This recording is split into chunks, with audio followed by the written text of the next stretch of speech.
My husband believed his sister's fake affair accusations over me, so I revealed her gambling, her lies, and watched his family erase her from everything. I, 29F, recently married Finn, 30M, in a beautiful, grand ceremony. It's been just a month since our wedding. Everything was going great, till Finn's sister decided to stir up trouble and throw our lives into chaos. For context, Finn has a younger sister named Deborah, 28F, who's divorced. I've always gotten along really well with his parents, but my relationship with Deborah has always been rocky. She's incredibly negative, manipulative, and toxic. Finn and I have been together for 8.5 years, and throughout that time, I've worked hard to avoid being on her bad side. Deborah constantly talks badly about others, especially our in-laws. She complains nonstop even. Though they're not perfect, they're far from abusive or cruel. She spends most of her time talking about how awful her life is, how nothing ever works out, and how some boss or former friend screwed her over, which always ends with her cutting people off or quitting her job. Over the years, I've started to notice a pattern. She rarely takes responsibility for any conflict and always tries to play the victim, pulling others into her version of the story to gain sympathy. 6 months ago, we learned that Deborah's marriage had crumbled due to her gambling addiction. This came as a total shock. No one had any clue she was even into gambling. Apparently, she had been hiding it extremely well and had been secretly using her ex-husband's money to cover her debts. But eventually, as thousands of dollars kept disappearing, he caught on and confronted her. Even then, she refused to stop, so he had no choice but to divorce her. Since then, things have only gone downhill. Her personality has become unbearable, and her addiction seems to have completely taken over her life. The divorce didn't change her, it only made her more bitter, darkening any chance she had of improving. I've always tried to stay neutral and supportive around her. I don't want to give her any reason to turn on me. Luckily, she lives on the other side of the country, so we've only had to see her once or twice a year. But everything changed the moment Finn and I got engaged. She completely flipped on me. It started when we announced our engagement during Christmas last year. She stormed off without a word. Later, she apologized and said our announcement reminded her of her failed relationships, which made her feel awful. Despite her clear discomfort, I still invited her to be a bridesmaid in our wedding, and she accepted. That gave me hope that she was trying to be supportive, even if there were underlying issues. But it didn't take long for her attitude to shift. She went from being somewhat friendly to completely ignoring me whenever we saw each other. Strangely, she still took part in all the wedding activities, dress shopping, the bridal shower, everything. And yet, she criticized every little detail about the wedding, constantly and openly. My future mother-in-law and Finn both called her out for her rude behavior. But it didn't seem to make a difference. Eventually, I gently confronted her. I'm not good with conflict, so I kept it light and simply asked if I had done anything to upset her. She brushed it off and denied there was any issue. Just before the wedding, my in-laws planned a family vacation for all of us. I was nervous about spending several days around Deborah, especially since she'd become such a burden. And sure enough, she showed up in a terrible mood. She lashed out at everyone, going as far as to demand we rearrange the furniture in the Airbnb we were all staying in because she didn't like how it was set up. What shocked me was how her parents and even Finn occasionally gave in to her demands. They were clearly afraid of triggering her temper, so they complied just to keep the peace. After a few days, I'd had enough. I tried to avoid her and keep to myself, not wanting to get caught in her path of destruction. But she must have noticed. When she offered me some unsolicited advice about my job, something I never asked, for I politely declined. That's when she accused me of snapping at her, which, honestly, would have felt amazing after everything I've had to silently put up with. She didn't stop. There she tried to call me out in front of the entire family. The nerve, she had to offer me advice without the slightest idea of what I actually do for a living completely stunned me. She didn't understand my work at all, yet somehow felt entitled to insert herself into my business. From that moment on, she made it her mission to bring up how I'd snapped at her, constantly trying to drag me into conversations about it for the rest of the trip. Finn later told me that every night after I went to bed, she'd sit with him and my mother-in-law and go on about how she didn't understand what was wrong with me. She forced them to listen to her long-winded rants, claiming I was always condescending, that I treated her like she was dumb. Finn tried to explain my side of things, but she shut him down instantly and accused him of changing ever since he got engaged to me. By the end of the vacation, I was relieved to be going home, thinking I wouldn't have to see her again for a while. I tried to put the drama behind me and focus on planning the wedding, but, unfortunately, Deborah had extended her stay. Instead of going home, she spent her time spreading false stories and rumors about me to Finn's extended family. At first, I brushed it off till one of Finn's cousins called to check in on a wild rumor Deborah had started.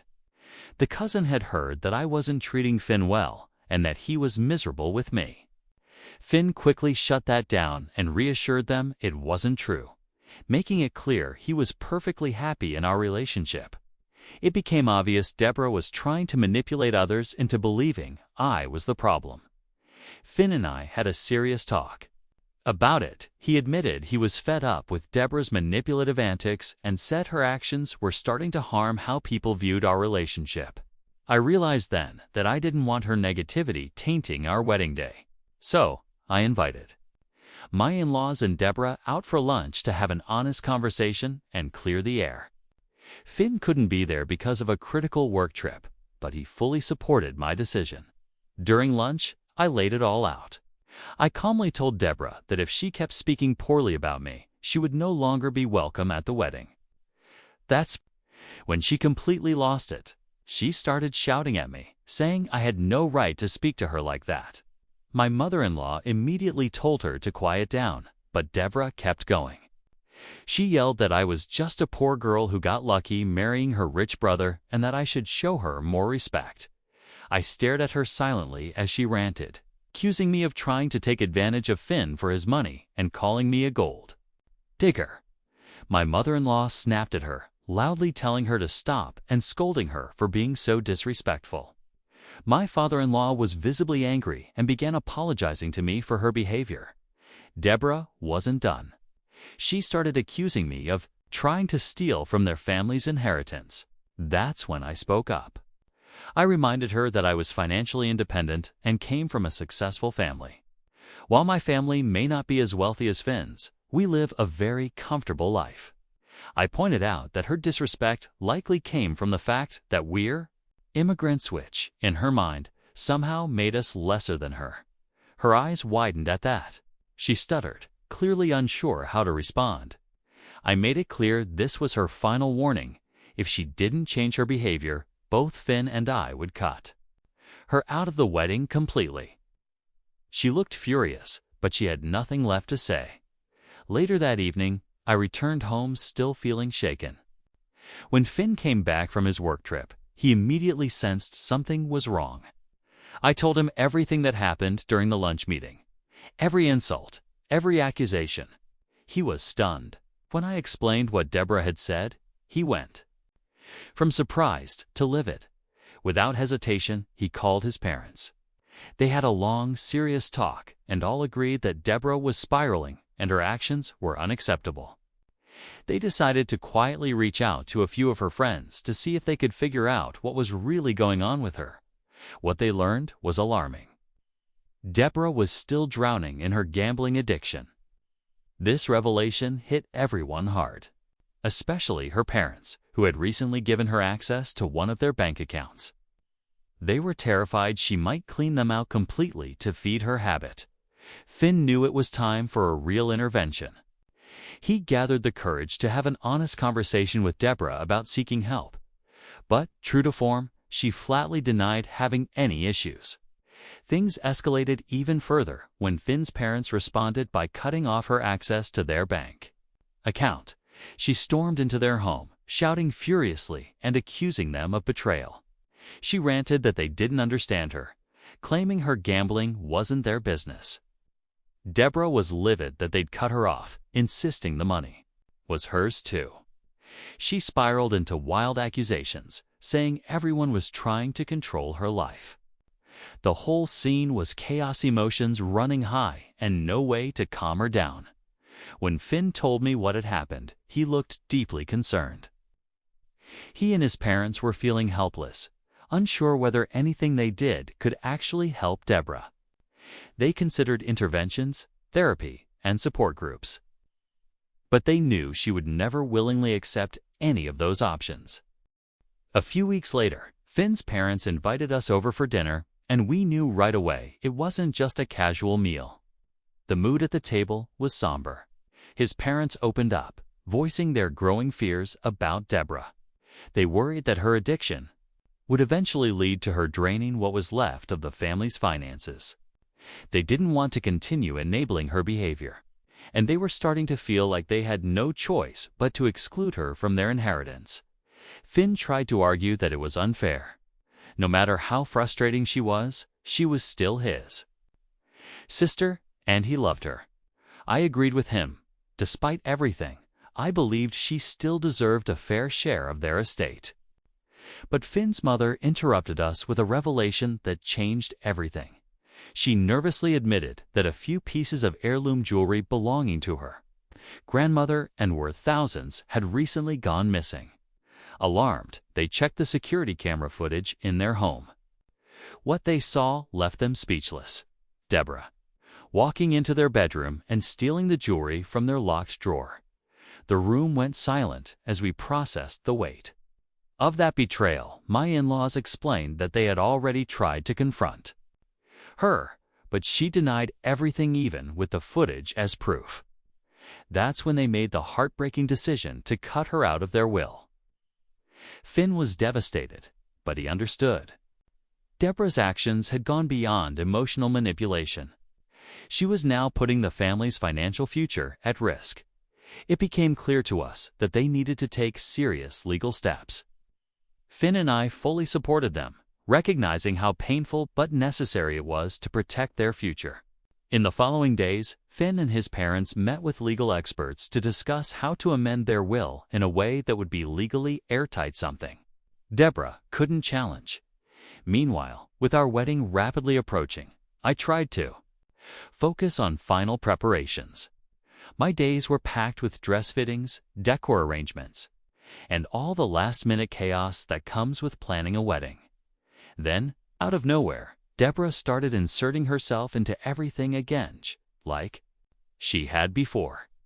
She joined in when I went dress shopping and attended my bridal shower, only to loudly criticize every detail along the way. Her negativity was exhausting. I gently confronted her once more, asking if I'd done something to upset her, hoping we could just move on. But she brushed me off again. Despite all the tension leading up to the day, our wedding turned out to be stunning, true celebration of love. The venue was beautifully decorated with flowers, and the atmosphere felt magical, surrounded by the people we cared about. Finn and I exchanged heartfelt vows and began the next chapter of our lives together. Still, Deborah's presence lingered like a storm cloud. Throughout the event, she sat off to the side, wearing a scowl that made her feelings obvious. No matter how much I tried to focus on the happiness around us, I couldn't completely ignore the weight of her disapproval. But thankfully, the warmth, love, and support from our friends and family far outweighed her bitterness, making the day one we'll always treasure.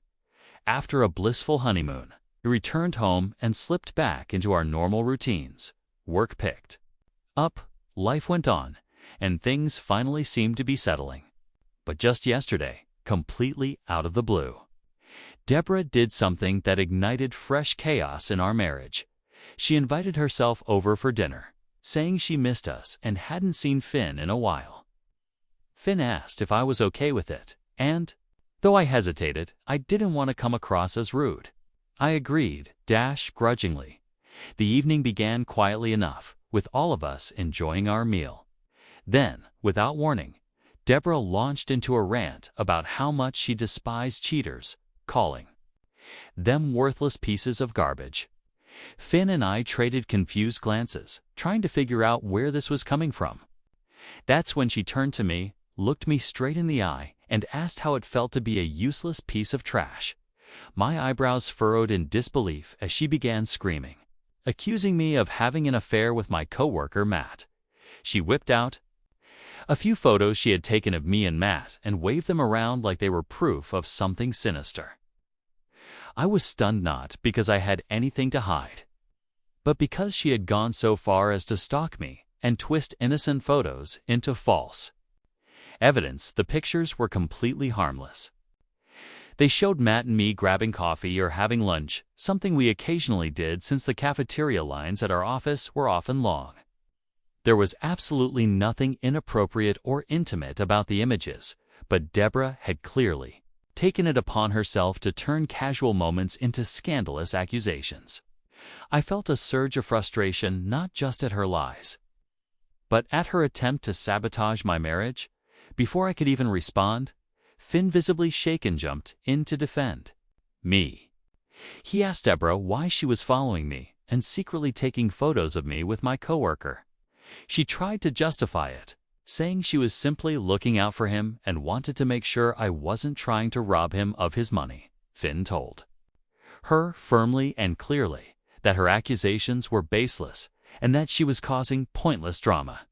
He pleaded with her to stop spreading lies and trying to damage our relationship, but Deborah wouldn't back down. She kept ranting, claiming I was cheating and manipulating Finn, insisting she was only trying to protect him from a gold digger. Then, she pulled out a printed screenshot from Facebook. It was a conversation she claimed to have had with someone from my workplace. In it, she asked whether I was involved with Matt, and the person replied that we seemed suspiciously close, and it might be possible. Deborah shoved the paper in Finn's face, telling him he needed to be careful that I was a threat to him. Finn looked at the screenshot, his expression torn and confused. I assured him the pictures were innocent, that there was nothing going on. But for the first time, I saw hesitation in his eyes. His trust seemed to falter under the pressure of family ties and conflicting stories. I started to protest. This was beyond ridiculous. Deborah was lying, and she was trying to destroy our marriage for no reason. But then, to my shock, Finn turned to me and asked if I was really not involved with Matt. I froze. I couldn't believe what I was hearing. After everything we'd been through, he was actually questioning me. I had never given him a single reason to doubt my loyalty. Deborah, noticing my silence, started smirking and taunting me, saying I was only speechless because I'd been caught red-handed. She claimed my lies were finally unraveling. I lost it. I yelled at her to get out of our house, but then Finn told me I couldn't speak to his sister that way. Stunned, I turned to him and said if he didn't believe me, he really thought I could cheat, then he was welcome to walk out with her. Because at that point, there was nothing more I could say or do to change his mind. The air in the room was thick with tension. Deborah kept flinging accusations, screaming that I'd only married Finn for his wealth and that I never truly loved him. I could feel my blood boiling. The things she was saying were outrageous, and I couldn't believe how far she was willing to go to poison our marriage. Realizing I had nothing left to lose, I looked at her and calmly said that it was pretty clear she had an unhealthy obsession with her brother and that this time she had taken things way too far. She immediately tried to deny it, but I didn't let her. I told her how pathetic it was that she was so obsessed with everyone else's lives while her own was falling apart. That no one in the family gave her the attention she craved, so she tried to insert herself into other people's happiness just to destroy it. And then, with a cool, deliberate voice, I told her something that truly stunned her. I revealed that her beloved big brother and their parents had been making arrangements to change their will behind her back, that they were planning to remove her entirely and redirect the family's inheritance elsewhere. Right under her nose, Deborah's face shifted instantly. The rage faded into a stunned, pale disbelief. She stammered, struggling to speak, trying to absorb the weight of what I just said. Her eyes widened as the truth started to sink in. The room fell silent. Finn tried to discreetly signal me to stop talking, maybe out of guilt, or because he realized how much this would hurt her, but I refused to back down. I reminded him that only moments earlier he'd been siding with Deborah and accusing me of things that weren't true. He had no right to ask for my silence now. Finn looked trapped, his gaze flicking helplessly between me and his sister, clearly overwhelmed by the chaos he'd helped set in motion. The entire room was thick with tension, as everyone struggled to process how quickly the balance of power had shifted. I'd had enough. I looked at both of them and told them to get out of the house. I said I was done with the drama and made it clear I wouldn't tolerate it any longer. I told Finn not to return until he apologized for believing Deborah's baseless accusations. He didn't argue. Without saying a word, he quietly walked out of the house with her since then. My in-laws have been trying to reach me, calls, messages, everything. But I haven't responded. I've been emotionally exhausted since that night. Do I regret calling Deborah out? Not for a second. She lit the match that set my marriage on fire. I just told the truth. Thank you to everyone who commented on my post.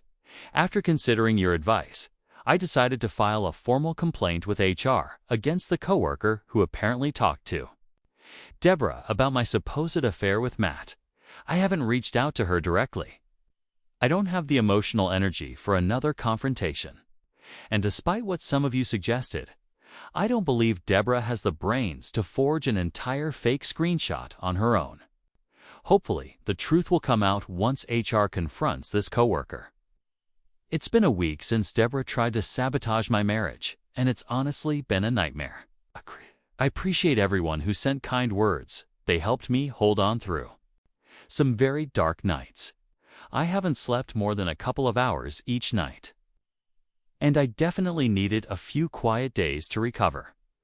Thankfully, HR finally spoke to the coworker involved. Turns out, Deborah had fed her a completely twisted version of events, and she fell for it. The coworker admitted to fabricating the story about Matt and me, thinking it wouldn't have any serious consequences. But our workplace has a strict policy against gossip, and HR took it seriously. She was suspended for a month. It was a strong reminder of how harmful and dangerous unfounded rumors can be. This outcome cleared my name and showed just how destructive false information can be, not just to careers, but to lives and relationships. Finn had been trying to reach out to me several times throughout the week. Yesterday, I finally agreed to meet with him and his parents, under one condition: Deborah would not be present. He didn't hesitate. He promised she wouldn't be there. When I arrived at their house, Finn looked remorseful and unsure. As we sat down together, the atmosphere was heavy with everything that had happened. We dove into the heart of the issue. Finn apologized to me sincerely. He admitted that he had lost control that night and let his emotions cloud his judgment. But now, after taking the time to think clearly, he saw how absurd Deborah's accusations truly were. His parents echoed his sentiments. They apologized for everything Deborah had done to damage our relationship and expressed their concern about the strain it had placed on all of us. Finn, in a moment of real vulnerability, confessed that family loyalty had clouded his perspective. He now fully realized the depth of her betrayal and deeply regretted not standing by me when it mattered most. He promised to confront Deborah himself and establish boundaries with her from now on. We also discussed the idea of couples therapy to help us rebuild trust and work through the emotional toll this whole ordeal had taken on us. his parents offered their full support. They understood that healing would take time, but they were committed to helping us get through it. Finn also addressed the moment I had told Deborah about the will. He admitted he understood why I did it, because I wanted her to feel a fraction of the pain she had caused us. He told me he didn't blame me for it, and neither did his parents. In fact, they admitted they had been planning to talk to Deborah about the inheritance soon anyway. Even with all this honesty and reconciliation, I made one thing very clear. We no longer allow Deborah to be part of my life. I told them that I was choosing to cut her off for good. I explained that my mental and emotional well-being had suffered enough. Our marriage had suffered enough. And it was time to prioritize peace and stability over keeping a connection with someone who thrived on chaos. Finn, though still processing it all, agreed. He saw how essential it was to step away from his sister's toxic influence. Looked heartbroken by the finality of my decision, but they couldn't deny that Deborah had gone too far. And I stand by that choice. I still do.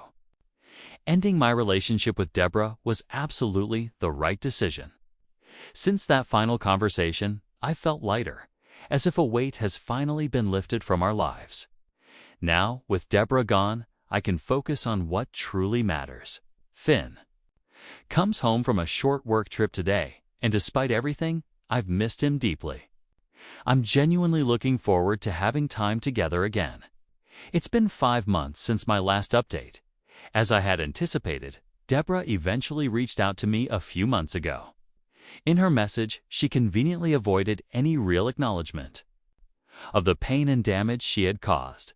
Instead, she tried to justify her baseless accusations by claiming she had acted out of a misguided sense of protection for her brother. She still insisted that I was a threat to their family. The message was filled with more accusations. She claimed I had forced Finn to cut off contact with her and that I had torn their family apart. It was the same old narrative. She was the victim and everyone else was to blame. She completely ignored the chaos and pain she had unleashed in the first place. Her utter lack of remorse or understanding of how deeply her actions hurt us only confirmed that I made the right choice. Was no self-reflection, no empathy, only manipulation disguised as concern. That message solidified my decision to continue keeping my distance from someone so incapable of accountability. In the months since, Finn and I have focused on rebuilding trust and healing the wounds left behind. We started attending couples counseling to deal with the emotional fallout from Deborah's accusations. The sessions helped us communicate better, understand one another more deeply, and slowly rebuild what had been damaged, despite a few gentle nudges from Finn's parents. To reconcile with Deborah, we've stayed firm in our boundaries. Our emotional well-being has to come first. Life has become more peaceful. We've settled into a healthier routine: work, family, and quiet. Meaningful moments have become our focus. In each other, we found comfort and strength. We've moved forward from the wreckage she tried to create. Finn and I are stronger than we've ever been. We've learned how to stand together in the face of chaos and how to protect what truly matters. While the scars Deborah left may never fully disappear, our commitment to each other remains unshaken. Every day, we reaffirm our choice to prioritize our marriage over toxic relationships, and that choice continues to lead us toward something we'd almost forgotten was possible: peace, stability, and lasting happiness.